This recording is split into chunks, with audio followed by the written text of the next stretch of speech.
Bismillahirrahmanirrahim. Maka mereka katakan, sallu salatan muwadda'. Ayo salat dan rasakan mungkin ini salat perpisahan, salat terakhir kita yang kita tunaikan. Rumus ini diambil di Quran surah kedua Al-Baqarah ayat ke-45 sampai 46. Di ayat 45 Allah memberikan gambaran orang khusyuk. Ya, wasta'inu bis-sabri was-salah wa innaha lakabiratun illa 'alal khashi'in. Kalau Anda punya masalah dalam hidup, kata Allah, jangan mengeluh. Ayo minta solusi kepada Allah. Pertama, terima dengan sabar. Menerima dengan sabar memberikan ketentraman pada jiwa. Minimal jiwa tenang dulu walaupun solusi belum datang. Jiwa yang gelisah hanya akan menghadirkan keresahan dan sikap yang tidak penting, sehingga melahirkan hal-hal yang tidak kondusif. Nah, kata Quran, sabar dulu, terima. Ini ujian. Tidak mungkin Allah menguji seseorang yang tidak sanggup menerimanya. Kaidahnya mengatakan, la yukallifullahu nafsan illa wus'aha. Allah hanya akan menguji seorang hamba kalau dia sanggup menerimanya. Kalau Anda sekarang bawa masalah yang sangat besar, itu hanya Anda yang sanggup, yang lain tidak. Makanya Anda yang diuji, bukan orang lain. Terima dengan sabar, ada pahala di dalamnya. Bukankah Anda ingin dekat dengan Allah? Dekat dengan Allah itu kuncinya kesabaran. Karena itu Allah firmankan, innallaha ma'as sabirin. Quran surah kedua ayat 153. Sabar itu adalah kalimat pembuka ucapan selamat dari malaikat ketika menyambut para ahli surga. Bukankah Anda ingin masuk surga? Maka di Quran surah ke-13 ayat ke-24, malaikat disebutkan dalam Quran menyambut ahli surga pertama kali dengan kalimat sabar. Salamun alaikum bima sabartum fa ni'ma uqbad dar. Selamat ya, Anda sabar saat di dunia. Sabar. Dengan sabar ini Anda bisa masuk surga. Silahkan nikmati tempat yang belum pernah Anda nikmati dan rasakan sebelumnya. Sabar. Dan sabar itu selalu bersanding dengan ujian. Quran surah kedua Al-Baqarah ayat 155. Ya, walanabluwannakum bisyai'in minal khauf wal ju' wa naqsim minal amwal wal anfus wath thamarat wa basyiris sabirin. Setiap yang hidup akan kami uji dengan berbagai persoalan kehidupan, bukan untuk membebani, kata Allah, tapi meningkatkan kualitas kehidupan. Sebab seorang yang tidak diuji tidak akan ketahuan peningkatan kualitas hidupnya. Anak SD yang tidak ujian sulit bagaimana mengukur kapasitas ilmunya untuk layak masuk SMP. Anak SMP yang tidak ikut ujian sulit diukur apakah kualitas keilmuannya bisa enggak masuk dia ke SMA. Demikian dalam hidup, ketika kita diuji, hakikatnya Allah ingin meningkatkan kualitas kehidupan, bukan ingin membebani hidup kita menjadi banyak dengan persoalan. Ada yang gelisah, kata Quran. Ada yang kemudian berkurang harta benda.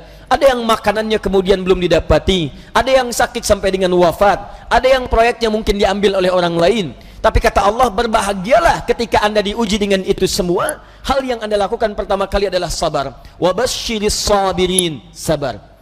Tapi yang paling menarik, sabar itu tidak mudah. Tapi ada yang lebih susah dibandingkan dengan sabar, yaitu khusyuk. Khusyuk. Karena itu ketika Allah menyandingkan sabar dengan khusyuk, wasta'inu bis-sabri was-salah. Jika Anda punya masalah, terima dulu dengan sabar, minta tolong lewat salat. Tapi salat tidak mudah, illa 'alal khashi'in, kecuali bagi orang khusyuk. Khusyuk lebih sulit dibandingkan dengan sabar. Ketika Allah sandingkan antara sabar dengan khusyuk dalam salat, maka kata gantinya hanya menunjuk kepada salat. Wa innaha, bukan wa innahu. Ha, dhamirnya muannats. Salat ujungnya tak marbutah, menunjuk pada muannats.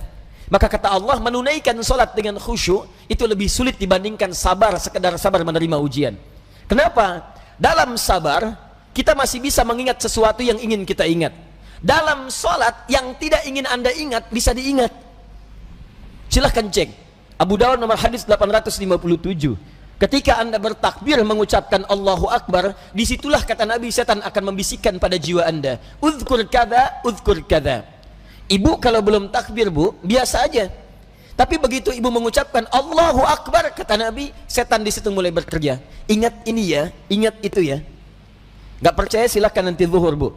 Begitu ibu takbir, handphone, ingat WhatsApp belum dibalas, miss call belum dijawab, entah itu khairayara atau miss call syarayara. Mesti ingat tuh. Bahkan kata-kata saya ini ibu akan ingat tuh. Begitu ibu takbir, mulai bekerja. Ingat ya, kata Ustadz Adi, setan akan bisikin tuh. Itu setan, Bu, bukan saya. Muncul dia. Ya hatta la yash'urul musalli kam rak'atan yusalli. Sampai-sampai orang salat, kata Nabi nih, kalau Nabi bicara pasti akan terbukti. Sampai-sampai orang salat ada yang tidak sadar berapa rakaat sedang menunaikan salatnya. Oh. Muncul. Nah, kalau Anda ingin khusyuk bagaimana caranya? Ayat 46-nya mengatakan, ini poin kita. Alladzina yadhunnuna annahum mulaqu rabbihim wa annahum ilaihi raji'un. Alladzina yadhunnuna annahum mulaqu rabbihim. Orang salat yang khusyuk itu sudah ketahuan, kata Quran, dari persiapannya. Dia bersiap untuk menjumpai Rabbnya. Tuh. Dia sudah punya persiapan menjumpai Rabbnya, Allah yang merawat dia, mengampuni dosanya, menyembuhkan dia saat sakit, memberikan kecukupannya, memaafkan salahnya, mengampuni dosanya, memberikan segala yang dibutuhkan. Maaf, pimpinan perusahaan saja hanya memberikan pada Anda bekal kehidupan dari gaji atas pekerjaan yang Anda lakukan. Anda sekarang diundang sama pimpinan jam 9 misalnya datang. Bukankah persiapannya luar biasa? Mandi, cari pakaian yang bagus, ya, kemudian mohon maaf sekali, sepatunya pun sampai dibersihkan dulu, rapi-rapikan, datang dengan penampilan luar biasa. Nah, orang yang menghadap pencipta pimpinan, pencipta segalanya, Malikul Mulki, menghadap kepada Allah, itu kata Quran kelihatan dari sejak persiapan akan beda dengan yang lain. Jadi kalau menghadap manusia saja sudah bagus, menghadap Allah lain. Ketika tiba panggilan dari masjid, Quran surah ke-7 ayat 31. Ya bani Adam khudhu zinatakum 'inda kulli masjid. Hei anak cucu Adam, kalau sudah tiba panggilan dari masjid, maka siapkan penampilan terbaikmu. Orang khusyuk beda. Begitu mendengar kalimat Allahu Akbar, persiapan sudah bagus. Nah, jadi kalau Anda sudah merasakan persiapan seperti itu, maka ketahuilah Allah sedang mencintai Anda karena sedang meresapkan kekhusyuan dalam jiwa Anda. Tapi kalau sebaliknya, dengar azan masih santai. Kok masih santai? Belum qomat. Dengar qomat belum siap-siap. Atau bahkan lebih dahsyat, dengar azan tapi sudah menolak. Allahu Akbar, kecilin volumenya. Wah, ini masalah. Dan kita doakan supaya mendapatkan pencerahan lebih baik, bukan dicela karena mungkin belum siap menerima nilai kebaikan, sehingga doa kita bisa memudahkan itu untuk didapatkan. Begitu cara merespon sesuatu. Jangan selalu keburukan yang terlihat direspon dengan cara yang lebih buruk, tidak.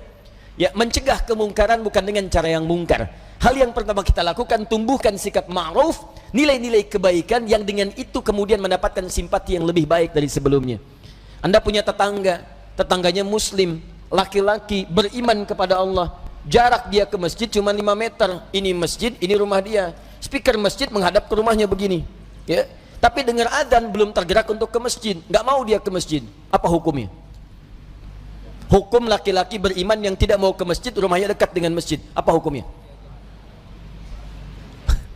Tapi nasihat, bakar rumahnya. Main bakar aja. Sudah, hukumnya ajak dia ke masjid.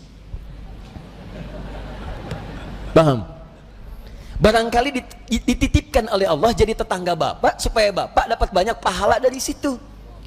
Karena cuma bapak yang bisa ngajak, bukan dititipkan pada tetangga yang lain. Kenapa nggak Anda ajak? Tetangga masa gitu? Ya, ajak dia.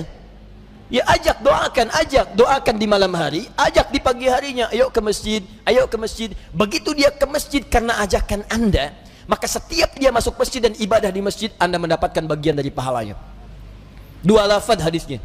Di hadis Muslim hadis 1402, man sanna fil islami sunnatan hasanatan falahu ajruha mithla ajri fa'iliha min ghairi an yankusa min ajriha syai'. Siapa yang mengoptimalkan sunnah-sunnah kebaikan dalam Islam, mengajak pada sesuatu kebiasaan dalam Islam, diikuti oleh orang lain, maka dia mendapatkan pahala dari yang mengikuti itu tanpa dikurangi sedikit pun. Sunnah kebaikan berjamaah, sunnah yang sangat ditekankan, ayo ke masjid, ke masjid, ke masjid. Begitu orang itu ke masjid, baru masuk masjid, Anda mendapatkan pahala dari orang itu tanpa dikurangi sedikit pun. Saya kasih info, kita ini baru nyampe masjid, alhamdulillah, di hadis Muslim disebutkan sudah mendapatkan 25 kebaikan. 25 itu 1 ke 2 jaraknya 500 tahun, 2 ke 3 500 tahun, 3 ke 4 500 tahun, sampai ke 25-nya baru masuk. Nah, orang yang bisa mengajak orang lain ke masjid, begitu orang itu masuk, dia mendapatkan otomatis transfer pahala sama persis 25 tanpa dikurangi sedikit pun. Itu belum tahiyatul masjidnya, belum bacaan Qur'annya, belum zikirnya, luar biasa. Nah, saya kembalikan kepada yang awal, maka orang-orang khusyuk itu dari penampilan sudah ada. Kemudian dia datang menunaikan sholat. Bagaimana perasaan saat akan menunaikan? Kenapa pakai pakaian yang bagus? Kenapa wudhu dulu? Quran surah 5 ayat 6. Kenapa dia sempurnakan wudhunya? Alasan paling utamanya bukan sekedar sholat.